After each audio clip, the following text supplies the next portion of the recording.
Thank you for watching Amir Shakir 5858. I am Amir Goodnight. Following are the news which have been reported by American, European and Canadian news channels. Following are the news which Same news have been reported by African and Asian channels and the news agencies, Reuters, AFP and AP. Agencies have Now reported the headlines. Now the news in Advanced detail. technology could not prevent the Baltimore bridge. Trump's social media company Truth is making profit. Israeli celebrating during war. Hunter Biden tax case. Atlanta racial case. Israel continue bombing Lebanon and Gaza. Differences between US authorities and Israel are decreasing. UN says 20% food is waste in the world. Thailand same-sex marriage law. Florida and Walt Disney. Canadian in Haiti and the Nova Scotia massacre. French president in Brazil on 3-day visit to Brazil. 2 bodies have been recovered from Baltimore bridge collapse. Principal resign on hijab controversy.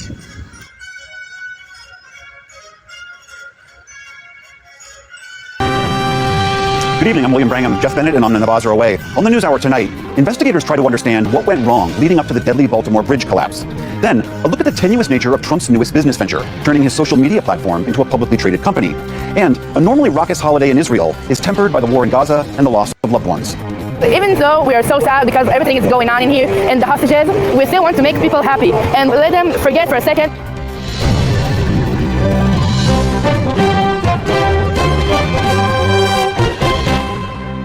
Major funding for the PBS NewsHour has been provided by Consumer Cellular, this is Sam. How may I help you? This is Pocket Dial. Well, somebody's pocket. Thought I'd let you know that with Consumer Cellular, You get nationwide coverage with no contract. That's kind of our thing. have a nice day. A successful business owner sells his company and restores his father's historic jazz club with his son. A Raymond James financial advisor gets to know you, your passions, and the way you bring people together. Life well planned. the Judy and Peter Bloom Kovler Foundation, upholding freedom by strengthening democracies at home and abroad.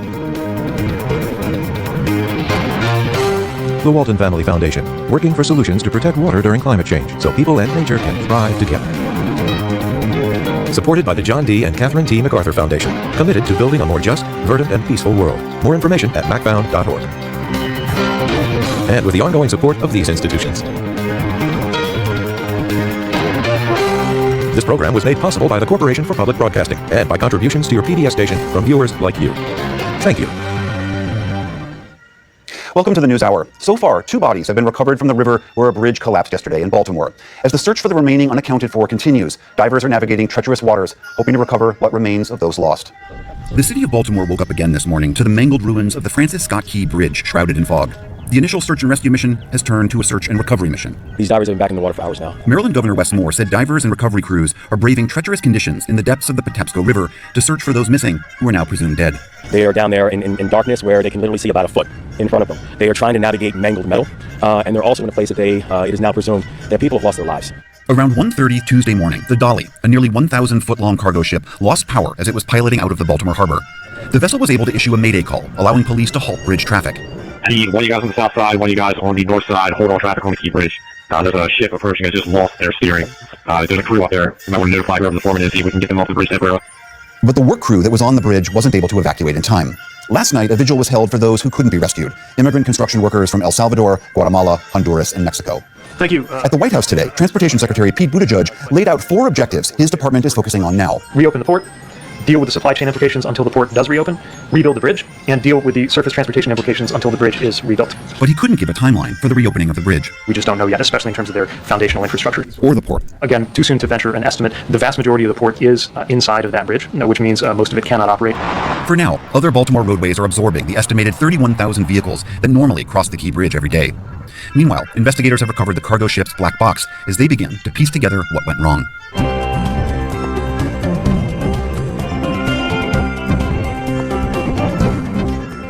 In the day's other headlines, Hunter Biden asked a federal judge in Los Angeles to dismiss tax evasion charges against him. Prosecutors say the president's son failed to pay $1.4 million in taxes. His lawyers say the case is politically motivated, forced by pressure from Republicans. The trial is tentatively scheduled for June. In Atlanta, 3 white men who chased and killed a black man, Ahmaud Arbery, urged a federal appeals court today to reject their hate crime convictions. In 2020, Greg McMichael, his son Travis, and a neighbor, William Bryan, went after Arbery in Brunswick, Georgia. Travis McMichael ultimately shot and killed him. The 3 men have also been convicted of state murder charges.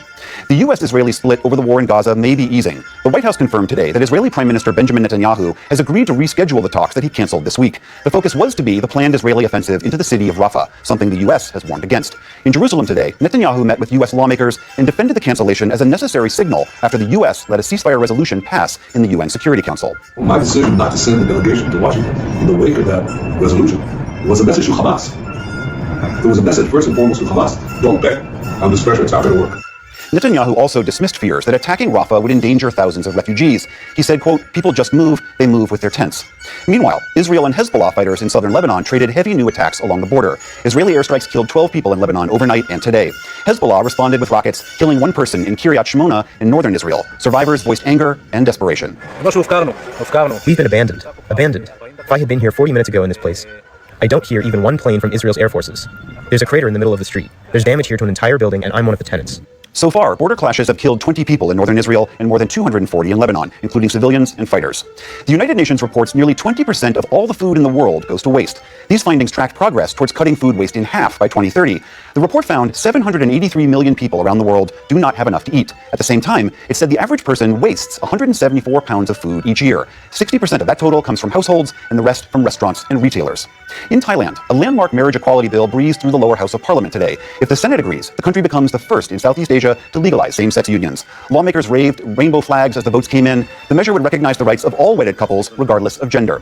Back in this country, Florida Governor Ron DeSantis and Disney reached a settlement over overseeing Walt Disney World's future development. The legal fight broke out after Disney opposed a state ban on teaching about sexual orientation and gender in early grades. In Orlando today, the Republican governor said everyone wants to see the region grow. This tourism oversight board in that district is a big part of that. And I think that there's going to be ways where we can do things that are in the best interest of the state of Florida. And I think Disney can be a part of that. Under the deal, a new governing board will work out new development plans. And on Wall Street, stocks rebounded after a 3-day lull. The Dow Jones Industrial Average gained 477 points, more than 1%, to close at 39,760. The Nasdaq rose 83 points. The S&P 500 added 45. And former Connecticut Senator and Vice Presidential candidate Joe Lieberman died this afternoon in New York City. The longtime moderate Democrat served in the Senate for more than 20 years. He was Al Gore's running mate in the 2000 presidential election. He was officially listed as an independent during his final term in office. Most recently, Lieberman was leading the search to find a presidential candidate for the third-party group known as No Labels. His family said he died of complications due to a fall. Lieberman was 82 years old. Still to come on the NewsHour, how a second Trump presidency could impact the LGBTQ+ community. Judy Woodruff speaks with Tennesseans from across the political spectrum who are trying to curb gun violence. And scientists work to harness the power of artificial intelligence to combat climate change.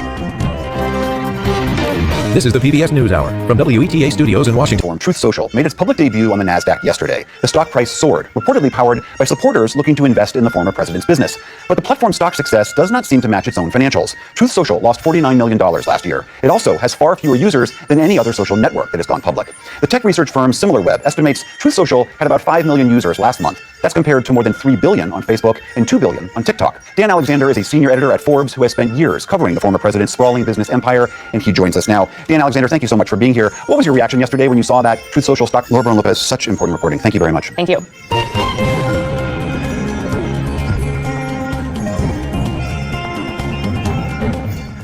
This week, for the first time in more than 40 years, Jerusalem held a parade for the Israeli holiday of Purim. It's traditionally a party for kids and adults, but this year, the war has muted the festivities and even caused controversy over that parade. Nick Schifrin and producer Carl Bostek talked with Israelis about holding a subdued celebration in a time of war.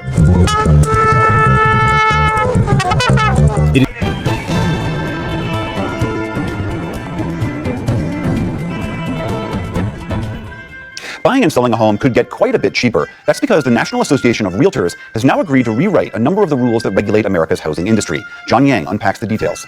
Typically, a person selling their house pays a commission of 5 or 6% of the purchase price to their agent, who then splits it with the buyer's agent. But if a federal judge approves a proposed settlement, that's all going to change. To resolve a lawsuit brought by some people who had sold their homes, the National Association of Realtors, the industry trade group, has agreed to a big... There's a lot of changes that we cannot foresee yet.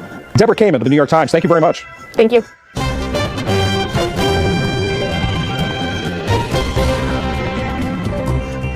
1 year ago today, 3 little children and 3 adults were shot dead at the Covenant School in Nashville. It was the deadliest school shooting in Tennessee history.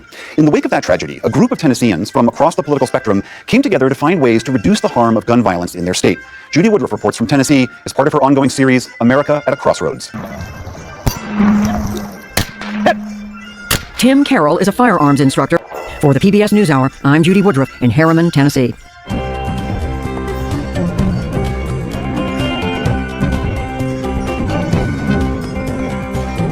The dream of artificial intelligence, that is machines that think like humans, is starting to become a reality. Now this development triggers a whole host of concerns about our jobs, about what's real and what isn't, and especially about whether we'll be able to control a technology that suddenly has a very smart mind of its own. But it's not all as grim as it seems. As science correspondent Miles O'Brien reports, AI may create new tools to address some of the most complex problems, and at the top of that list is the climate emergency. As the world grapples with the urgent threat of climate. I'm William Brangham. On behalf of the entire NewsHour team, thank you so much for joining us.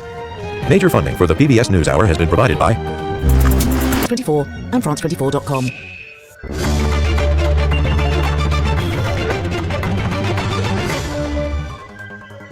Israeli forces continue to pound Gaza despite the resolution for a ceasefire voted at the UN Security Council. Netanyahu is ready to come back on his decision to discuss the latest ground offensive with Washington after accusing the US from preventing Israel to destroy Hamas. Emmanuel Macron is on a worldwide visit in Brazil, celebrating the launch of a submarine and securing economic ties. The French president is also ready to renegotiate the Mercosur-EU deal, dubbed terrible and outdated. And divers have recovered the bodies of 2 of the 6 workers who plunged into the Baltimore harbor after the Francis Scott Key Bridge collapsed. The cargo ship crashed into one of the pillars after undergoing some maintenance work in the port beforehand. Hello, welcome back to France 24 Newsroom.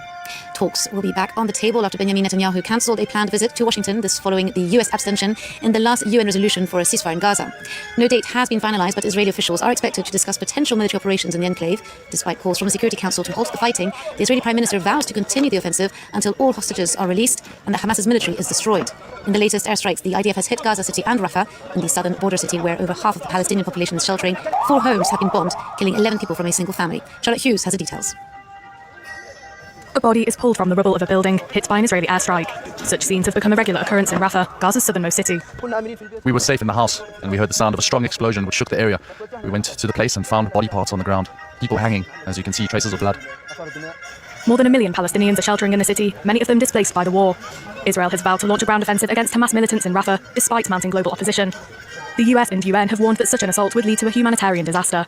Further north, in Gaza City, this hospital is overwhelmed by casualties. The citizens went out in search of food, but they were targeted by the Israeli occupation in the industrial zone. All of this because citizens are in search of food to feed their children and to attain a decent and safe life. Food, water and fuel in the enclave are dwindling, and very little aid has reached the north. We desperately need the conditions to get access every day to be flooding this area with food assistance if we're going to prevent famine, prevent further death, prevent wasting amongst children, prevent really the desperate situation that is already in place. The UN has warned that Gaza's 2.4 million population is on the brink of famine. Emmanuel Macron called the EU-South America trade deal a bad one. The French president, on a 3-day visit in Brazil to relaunch ties, blasted that the free trade agreement with the Mercosur bloc needs to be renegotiated. Earlier, with his counterpart Luis Inácio Lula da Silva, Macron attended the launch of the 3rd submarine built with French technology at a shipyard near Rio de Janeiro. Side by side, French President Emmanuel Macron and Brazilian President Lula da Silva pressed a button to launch the Tonelero, a submarine for the Brazilian Navy, which is 3rd in a series of 4 French-designed submarines. But the ceremony in Itaguaia shipyard near Rio de Janeiro celebrated more than a feat of engineering. It also celebrated a new start. I'm here with you today not only to express France's pride in being by your side in this unprecedented project and to congratulate all those who made it possible, but also to convey the belief that we can and must open a new chapter in the strategic partnership between our 2 countries. It was the 2nd day in Macron's 3-day diplomatic tour of Brazil and the first time a French president has visited the country in over a decade. Day 1 was spent in the north of the country in the Belém region on the edge of the Amazon. The pair announced a €1 billion plan to protect the rainforest over 4 years and discussed the defence of biodiversity and indigenous peoples. We have a commitment to reach 0% deforestation in the Amazon by 2030. But it is not all expected to be smooth sailing. Macron and Lula don't see eye to eye over a long-stalled free trade agreement between the European Union and South America's Mercosur bloc, or the war in Ukraine, which they are expected to discuss in Brasilia on Thursday. He feared for his life and therefore resigned from his job. Here in Paris, a school headmaster had been receiving death threats for over a month after asking a teenage girl to remove her headscarf whilst on the premises. French politicians from across the spectrum have expressed dismay over his resignation. Catherine Clifford has the details. For the headmaster at Lycée Ravel, the situation had become unmanageable. On Tuesday, pupils were told he had chosen to take early retirement for security reasons. It's sad for the headmaster too. Everyone turned against him. It's a shame. For the past month, he has been receiving death threats via social networking platforms. This after he asked a pupil to take off her headscarf, resulting in a dispute on the 28th of February. Contradicting versions of the altercation have emerged. The headmaster caught her like this. He shouted once, twice. She didn't take it off. Did you see it? No, but my friends told me in detail. He got hold of her and the girl didn't like it. The headmaster didn't hit a pupil. He simply asked a student who was crossing the room to take off a headscarf. On the 5th of March, the education minister visited the school to show her support to the headmaster. Protective cover was then provided to him. Despite this, he decided to leave his job. For the head of this head teachers union, it's a worrying incident. It's a situation that could happen to any of us, because we make sure that the law and secularism is respected. And we can end up faced with those who want to break this rule. I've been talking to colleagues. It's difficult. In the same situation, what would I do? Prime Minister Gabriel Attal invited the headmaster to his residence this Wednesday. The student, an adult in a vocational training class, lodged a legal complaint against the principal, which was later dismissed. A cyber harassment investigation has now identified 3 of those who made the online threats. The collapse of the Francis Scott Key Bridge in Baltimore Harbour represents a tragedy for the families of the 6 construction workers who plunged into the harbour after a cargo ship crashed into the bridge, causing it to collapse. Here's a snippet of the press conference given by Maryland's State Police Department, reporting that 2 bodies have so far been recovered. The Maryland State Police, along with the underwater recovery teams, supported by state, local, and federal partners, made a tragic finding. Shortly before 10 a.m., divers located a red pickup truck submerged in approximately 25 feet of water in the area of the middle span of the bridge. Divers recovered two victims of this tragedy trapped within the vehicle. The victims were identified as Alejandro Hernandez Fuentes, 35 years old, of Baltimore, and Dorlian Ranial Castillo Cabrera, 26 years old, of Bandar. It's been over 2 weeks that Haiti's prime minister resigned, and no details of a transitional government has yet been revealed. The Caribbean country has been plunged into violence since February, where now gangs control 80% of the island. France has sent in helicopters to evacuate more than 170 nationals and around 70 people of other nationalities. They have been airlifted by the military to a navy ship that will ferry them across to Martinique. According to the French Foreign Office, around 1,100 French citizens live in Haiti, many with dual nationality. You're up to date with the latest. Stay tuned to France 24. More news coming up very shortly.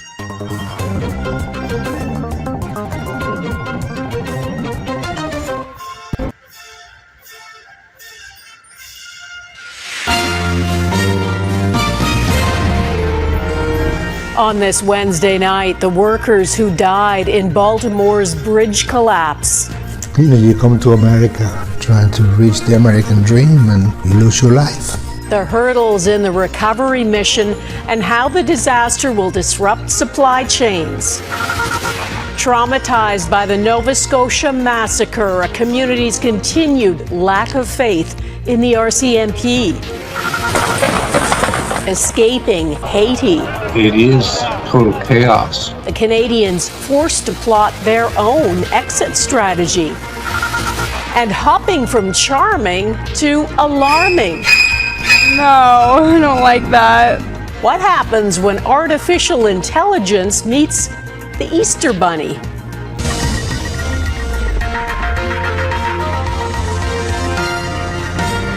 Global National with Donna Friesen. Good evening and thanks for joining us. Investigators are collecting evidence from the cargo ship that caused the catastrophic collapse of Baltimore's Francis Scott Key Bridge. The data recorder from that cargo ship, still stuck in the middle of the river, has now been recovered. At least 8 people were on that bridge, and they were thrown into the water. 2 have been rescued, and late today, authorities say 2 bodies have been recovered from the water. Crews had been searching for others who are presumed dead. The men from Mexico and Latin America were working overnight fixing potholes on the bridge. They would have had no warning before disaster struck. Though crew members on the ship did issue a mayday call that allowed officers a few precious minutes to close the bridge to traffic. Joel Senek is near that bridge collapse tonight. Joel. Yeah, Donna, that tragic news coming just minutes ago here in Maryland. Officials confirming that they did pull this morning 2 bodies from the water. A 26-year-old and a 35-year-old. Those bodies trapped in a red pickup truck under around 25 feet of water, and they are now moving this from a search and recovery operation to a search and salvage operation, but that only comes after many hours of hard work. Faced with an underwater obstacle course, divers work below the water's surface as a search and rescue effort transitioned into a recovery operation. They are in frigid conditions. They are down there in darkness where they can literally see about a foot in front of them. They are trying to navigate mangled metal. The mission? To recover the bodies of the construction workers presumed dead. Miguel Luna is one of them. An immigrant support group says he was from El Salvador, a father who had lived in Maryland for 19 years. It's tough. Angelo Solero runs a Latino cultural organization in Baltimore. You know, you come to America, trying to raise your family, trying to reach the American dream, and you lose your life. 2 Mexican nationals, 2 people originally from Guatemala, and 1 Honduran are also confirmed to be among the dead. Solero says their loss will be felt by the entire community. Those are human beings who were working on that bridge to keep that bridge going, and because of this tragedy, they lost their lives. As the scope of the tragedy becomes clearer, questions remain over what led up to the collision and quick collapse. The vessel's voyage data recorder is now in the hands of investigators. It's like an airplane's black box and is being analyzed. Search crews had more items on their list when they boarded the ship Wednesday. We will be looking for any sort of electronics, documentation. We will want to take pictures. We will want to look at the engine room of the vessel, the bridge. Now, officials say they believe there are other vehicles still underwater, but they are encased in concrete and the debris that fell when the bridge collapsed. Donna, they say they've exhausted all efforts to find the remaining victims. All right, Joel Senek near Baltimore tonight. Thanks. About 5,000 transport trucks cross that bridge in Baltimore every day, and the port, one of America's biggest, is now closed indefinitely. There are 4,700 containers stuck on the ship that hit the bridge, 2 of which went overboard. Billions of dollars worth of goods will now have to be rerouted. And Gaviola is looking at the impact on the supply chain, including in Canada. It's a huge economic impact for the country. This port is responsible for over 51 million tons of foreign cargo. Before this tragedy struck Baltimore's port, it was the 9th busiest in the U.S., handling the highest volume of car and truck shipments. If you've purchased or are thinking of purchasing a high-end vehicle made in Europe or Asia, expect delays and less selection. You might go to your dealer and you have less options and a higher price. The head of Canada's Auto Parts Manufacturers Association says this disruption is comparable to, though shorter and more limited in scope than the microchip shortage during the pandemic years. It's akin to one major ramp or intersection at on the 401 being closed. Yes, you can find your way home or you can find your way to work, but likely what will happen is it's going to clog all the other arteries. Vehicles and other shipments held up in and around Maryland will have to find their way through the ports of Halifax, Montreal, or even Vancouver. Other goods impacted may include coal, sugar, and farm equipment.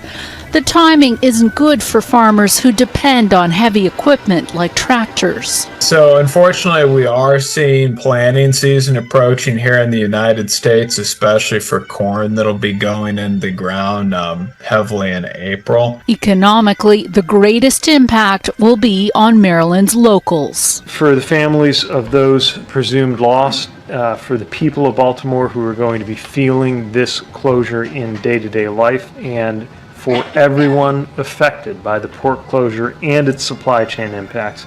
The President and the whole government will be here with you. Maryland State Senate President Bill Ferguson says an emergency bill is being drafted to provide income replacement for affected workers. Though the bridge collapse isn't expected to have a major impact on international shipping, President Bill Ferguson says an emergency bill is being drafted to provide income replacement for affected workers. Though the bridge collapse isn't expected to have a major impact on international shipping, the worry is that the cumulative effect of this port shutdown, plus pressure from attacks by Houthi militants on the Red Sea, and a drought in Panama that has snarled traffic in the Panama Canal, all add up. Ann Gaviola, Global News, Toronto. The deadline is looming for some businesses that took federal loans during the pandemic. The Canada Emergency Business Account, or CEBA, gave out almost $50 million to nearly 900,000 businesses to help keep them afloat when COVID-19 hit. It was a lifeline, but as Abigail Beeman explains, tens of thousands of businesses are still struggling to find a way to pay it back. Watchmaker Jason Gallup's story is a memorable one. Hard to believe that one digit was a $10,000 mistake. Deemed ineligible for his CEBA loan because he entered one wrong digit. He spent years trying to fix the problem with the government and rebuilt after his business was destroyed by fire. But now he's still stuck, waiting to hear about debt collection and pushing for resolution. The government can fix things. That's why they're the government. So why are they not fixing it? We are hoping that the CRA auditors will be able to fix this problem and still allow access to the forgivable portion if it is something incredibly minor. The Canadian Federation of Independent Business says hundreds of businesses are in similar positions. And according to the CFIB, of the nearly 900,000 businesses that took a CEBA loan, 200,000 had to refinance to keep the forgivable portion, taking a loan on a loan. It's pretty worrisome right now. There are fewer business starts than is normal, and we have more business failures than is normal. Canada's business population is shrinking. Sold my car, got rid of my place, sold my condo. Fanny Gagne says it's a blessing her business survived. Ontario salons were hit especially hard by lengthy lockdowns, and then bans on services without masks. Tough in the facial business. She's one of the 200,000 and says she wouldn't have made it without a private loan from Merchant Growth. Sort of builds up as you get towards the deadline, and it's getting really busy again now. With an estimated 50,000 businesses looking to repay before Thursday's deadline to keep the forgivable portion. Never stop fighting, because having a business, it's a daily fight, and just never let your guard down and just keep going. Never stop. The federal finance minister's office isn't hinting about any relief before Thursday, nor would they answer questions about why they haven't fixed watchmaker Jason Gallup's case. Abigail Beeman, Global News, Ottawa. The head of Canada's inquiry into foreign interference revealed today 6 days of testimony were recently held without media or public involvement. Commissioner Marie-Josée Augue says she wants as much information as possible released, but that some details must be kept secret to protect national security. Today there was compelling public evidence from diaspora communities in Canada who detailed how their lives have been affected by foreign interference. David Aiken was listening. Well, Donna, this inquiry is focusing on allegations of interference by the governments of Russia, India, China, and it's being asked to add Iran to that list. And not surprisingly, it is Canadians who have roots in those countries who were keen to tell their stories. But now they're deporting him instead of putting him on a trial. Whether it is Iranian Canadians, the community doesn't feel safe, and they're worried. Or Russian Canadians. Russians have many different opinions, Russian Canadians especially, and they are not always able to voice these opinions because they fear retribution. Intimidation by agents of foreign regimes here in Canada is a very real thing. Indian consulates act as a hub for espionage and foreign interference and transnational repression targeting the Sikh community. And they'll target anyone who's vocal. Indeed, India is accused by Prime Minister Justin Trudeau himself of being involved in the 2023 murder of a Sikh activist in BC. How is that for impact? That's the cost of foreign interference in this country and not taking it seriously. The inquiry heard foreign actors use many other methods. The first is disinformation and news manipulation, and the second is direct and indirect threats against members of the Russian Canadian community. Next up for this inquiry on Thursday, Canada's Chief Electoral Officer and the officials responsible for investigating breaches of Canada's elections laws. Donna. Okay, David Aiken in Ottawa, thank you. Police in Toronto have arrested 7 people and laid 150 charges after a months-long undercover investigation into auto theft. The investigation, called Project Paranoid, began last April, building on separate drugs and firearms trafficking investigations. Police say 48 stolen vehicles worth nearly $4 million were recovered. The head of the RCMP admits the force made mistakes during the worst mass shooting in Canadian history. It is the first time a top-ranking officer has said those words since the tragedy in Nova Scotia nearly 4 years ago. In April of 2020, a gunman disguised as a police officer killed 22 people over a 13-hour period. The RCMP commissioner claims since then the force has changed, but as Heidi Petracek reports, families of those who died are underwhelmed. After admitting he hadn't yet read the Mass Casualty Commission's final report a year ago, Wednesday, the RCMP's top cop acknowledged The report itself is clear. We've made mistakes. the inquiry harshly criticized the force's response to the April 2020 tragedy in Nova Scotia, when a gunman in a replica RCMP cruiser murdered 22 people. Most of its recommendations require systemic change within the RCMP, from recruitment and training to frontline crisis response. The force insists it is making headway. For families of victims, there's still a long way to go. Specific hard changes that really respond to mistakes or omissions. I think that there's disappointment that we're not hearing more about that. You say as much as you want, to make yourself look good, but they still need to prove to the families, to Canadians, that these changes are actually being done. There has been plenty of skepticism over whether the RCMP can change now when it hasn't before. It has other recommendations to deal with as well from recent inquiries and inquests, including a federal labor investigation into the killing of RCMP Constable Heidi Stevenson by the gunman in the Nova Scotia tragedy. I want you to be able to put your trust in the RCMP. A big ask for these men, still traumatized after officers mistakenly shot up their fire hall during the 2020 manhunt while they were inside. I've said it before, and the RCMP have no idea, I don't believe, what they've done to the community. The volunteer firefighters say the RCMP has yet to admit those mistakes directly to them. Heidi Petracek, Global News, Millbrook, Nova Scotia. Prime Minister Justin Trudeau says Canada's surge in immigration is putting what he calls tremendous pressure on housing. We're turning the dial a little bit on temporary residents, whether it's international students or temporary foreign workers, to make sure that they are a number that can be properly absorbed by our housing stocks. The Prime Minister says there will be measures in the next federal budget to protect renters, including a renter's bill of rights and allowing your rental history to count towards your credit score when trying to get a mortgage. Trudeau says the measures are specifically aimed at helping millennials and Gen Z. Former U.S. Senator Joe Lieberman, who ran as the Democratic nominee for vice president in the 2000 election, has died. His family says Lieberman died after a fall. He was 82. Lieberman was Al Gore's running mate in the 2000 election and was the first Jewish candidate of a major party on the ticket for the White House. He once said he did not always fit comfortably into conventional political boxes and nearly became Republican John McCain's running mate in 2008. Mass surveillance in a war zone coming up, what Israel is reportedly doing to identify and arrest Palestinians in Gaza.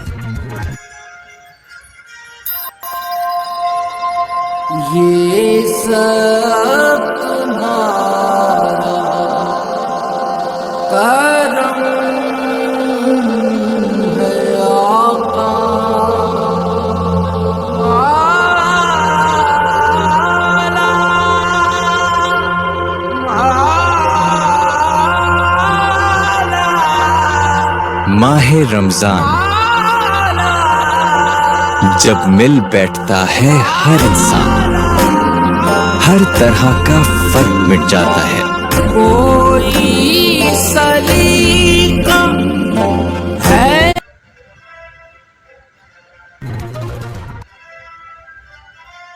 Gaza's Hamas-run government is calling for an immediate end to airdrops of aid, saying they're offensive, wrong, inappropriate, and useless. They say at least 12 people drowned while trying to retrieve desperately needed aid parcels that fell into the Mediterranean off Gaza on Monday. Another 6 people were reportedly trampled and killed as people tried to reach other aid packages that landed on the ground. It's not possible to independently verify that information, and it's not clear which country dropped the aid. The White House confirms the U.S. is working to reschedule a high-level meeting with an Israeli delegation, which was abruptly canceled by Prime Minister Benjamin Netanyahu. He was angry the U.S. abstained from a UN Security Council vote calling for an immediate ceasefire in Gaza. Overnight strikes in Rafah and southern Gaza are raising fears an Israeli ground offensive is imminent. The U.S. has repeatedly told Israel to abandon those plans. More than 1 million Palestinians are taking shelter in southern Gaza trying to find safety. There are reports Israel is now using facial recognition to conduct mass surveillance in Gaza. Israel has used facial recognition technology in the West Bank and East Jerusalem to search for Israelis taken hostage by Hamas on October 7th. Now some Israeli intelligence officers say the technology is being used to create a database of the faces of Palestinians without their knowledge or consent. The rush to get out of Haiti ahead, how some Canadians have taken matters into their own hands. Lawmakers in Thailand have approved a bill that moves same-sex marriage a step closer to being legal. The bill still requires approval from the Senate and endorsement from the King. If adopted, it would make Thailand the first country in Southeast Asia to recognize same-sex marriage. Global Affairs Canada says the federal government has helped 82 Canadians escape Haiti in the last 2 days, though some Canadians found their own way out. They're fleeing gang violence and chaos. Even schools and pharmacies have been set on fire. Food, water, and medicine are in short supply, and conditions are getting worse. Mike Armstrong reports on how some Canadians got out.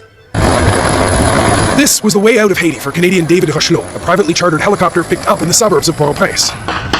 Now, this was gunfire at one of the hotels where Rochelot had been staying. It was near the airport. He had hoped the gang violence would pass and it would reopen. It didn't.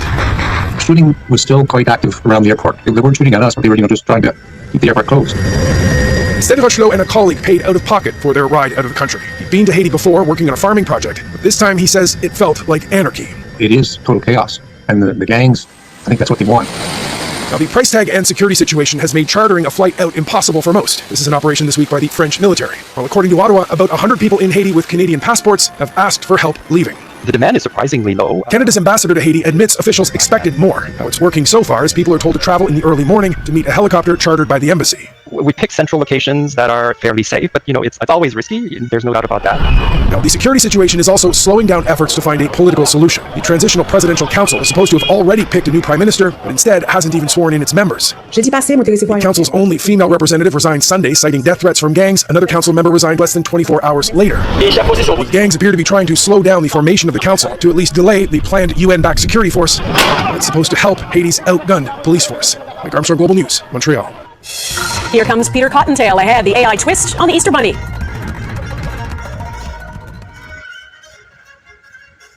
Canada's 10 provinces and 3 territories have unique characteristics, and now a podcaster has decided to try to reflect that in Easter bunnies. He's used artificial intelligence to generate a different bunny for every corner of the country. It's an idea as sweet as a basket of chocolate eggs, unless you're in Manitoba. Melissa Ridgen goes down the rabbit hole to explain.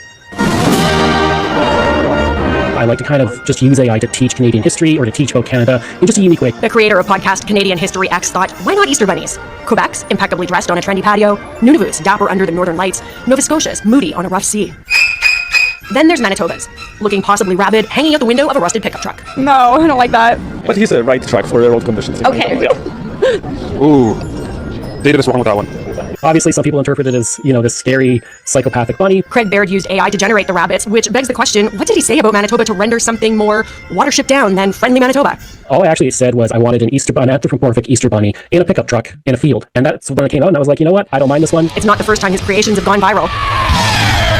Canadian politicians as rock stars had more than 1 million views. I said it's just a fun way to get people interested in Canada and our history, but also kind of a way to kind of break up the cesspool that social media can be with something that's just fun and everybody can enjoy it. Even Manitobans. This is not who you're looking for to put chocolate in your basket. No, by no means, no. Melissa Ridgen, Global News, Winnipeg. Yeah, a bit scary. That is Global National for this Wednesday. I'm Donna Friesen. Tonight's Here Canada is Old Women's Buffalo Jump near Cayley, Alberta. Thanks for watching. Hope to see you here again tomorrow. Bye-bye.